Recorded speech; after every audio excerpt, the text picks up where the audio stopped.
Has the BBC scored a bit of an own goal here? Have they handled this badly? Or could the state broadcaster actually gain some support for their decision? Joining me now to discuss this is Francis Foster, comedian and host of the Trigonometry podcast. Thank you very much for joining us, Francis. And Peter Edwards here, the former editor of the Labour List website. Right, Francis, there are so many angles to this story. I'll ask you the basic question first. Was the BBC right to take this action against Gary Lineker? Well, the BBC was unfortunately put in an incredibly difficult position because the BBC's remit as a public state broadcaster is to be impartial and neutral. And I think we can all agree, left, right and centre, that Gary Lineker's comments were anything but neutral. And the thing that made it particularly difficult for the BBC is the inflammatory nature of Gary's tweets comparing Suella Braverman, who I'm no fan of particularly, more for her incompetence than anything else, to 1930s Germany. So they were put in an incredibly difficult position, and the ensuing Twitter storm meant that they had to act quickly. And to be honest with you, I'm not sure in the circumstances what else the BBC could have done. Fair enough. Peter, Keir Starmer has come out today to say that the BBC was wrong and that essentially they let Conservative politicians influence their decision. Do you think that's true?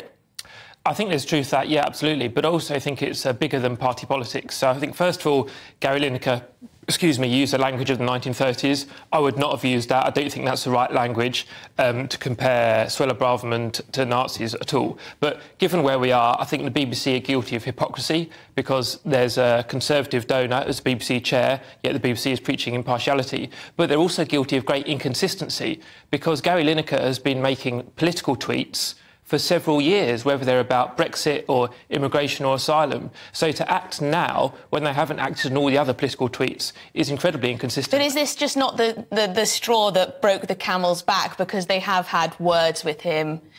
Previous Director Generals of the BBC have had to sit him down for a chat or two about his social media use. Is this just not an escalation, the final straw? Because some companies, you might be sacked for tweeting something like that anyway, for the offence.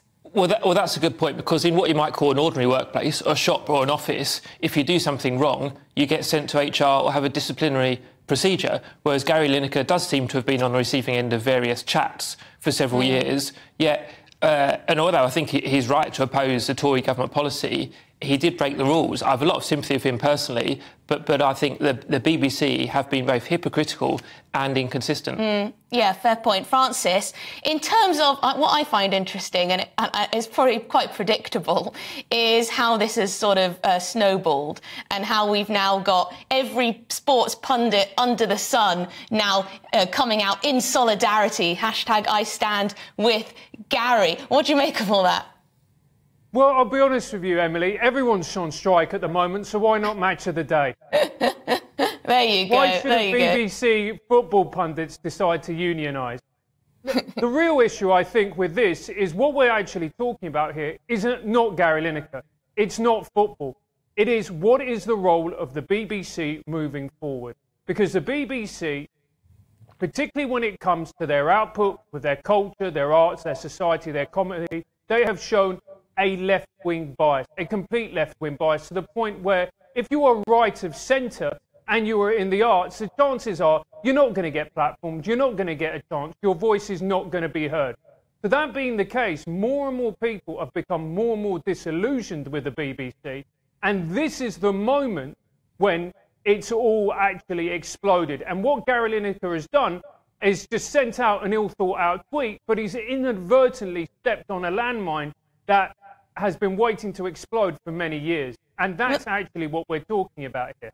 Yeah, I mean, it's not looking great for the broadcaster. How they managed to clean this one up, I'm not sure. But, Peter, doesn't this come down to their impartiality rules? Surely they have to be applied fairly, even-handedly, without favour, across the board. And yes, you could say that too about the likes of Andrew Neil and Alan Sugar, who have been vocal with a different political view. Well, yeah, and I think it comes down to the BBC not knowing what they mean by impartiality, both in terms of senior management, where you've got the chair who's donated to the Tory party, and if memory serves me right, Tim Davie, the Director General, was very briefly 30 years ago a Conservative candidate. Then you've got working journalists day to day. The BBC are confused about whether they're freelance people or whether they're on payroll and subject to normal workplace regulations. So I think the BBC need to clarify that, because we're back into yet another BBC crisis and these things pop up. But the other point I'd make very briefly about BBC crises is every government falls out of the BBC. Mrs Thatcher and Bernard Ingham, her press secretary, who passed away very recently, they got sick of the BBC at times. Tony Blair, of course, various points, David Cameron, Boris Johnson, the Tories now. The list goes on. Governments fall out with the national broadcaster. Yeah, they do. And I'm sure, remember, Jeremy Corbyn and his fans were very angry with the way he was dealt with, wrongly or They're always rightly. Angry. Francis, just finally, is the answer to this whole thing to scrap the licence fee? Then they don't have to abide by impartiality rules, and then no one can really have a go.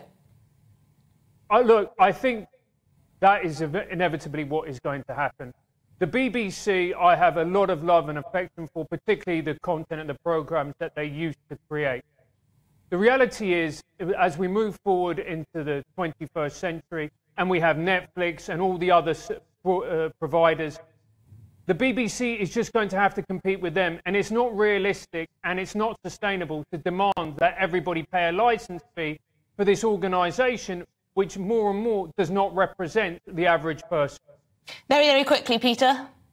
Oh, no, you should keep the BBC as it is. It's got to be a bit smaller, spend a bit less, but I'm in favour of plurality. So you have GBNews, a start-up, Sky News, a massive corporation, both, free market models, and a state broadcaster, Channel 4 sitting somewhere in the middle. It's good to have a mix. Well, you never know. They might be able to cut back on their staffing costs if Gary Lineker, if Match of the Day without Gary Lineker does equally as well tonight. But we'll have to wait to see the viewing figures from that. Thank you very much indeed, Francis Foster, and former editor of Labour List, Peter Edwards, here with me in the studio. We have a statement from the BBC. They say the BBC has been in extensive discussions with Gary and his team in recent days. We have said that we consider his recent social media activity to be a breach of our guidelines. The BBC has decided that he will step back from presenting Match of the Day until we've got an agreed and clear position on his use of social media. When it comes to leading our football and sports coverage, Gary is second to none. We have never said that Gary should be an opinion-free zone or that he can't have a view on issues that matter to him, but we have said that he should keep it well away from taking sides on party political issues or political controversies. I'm not sure how you square that circle.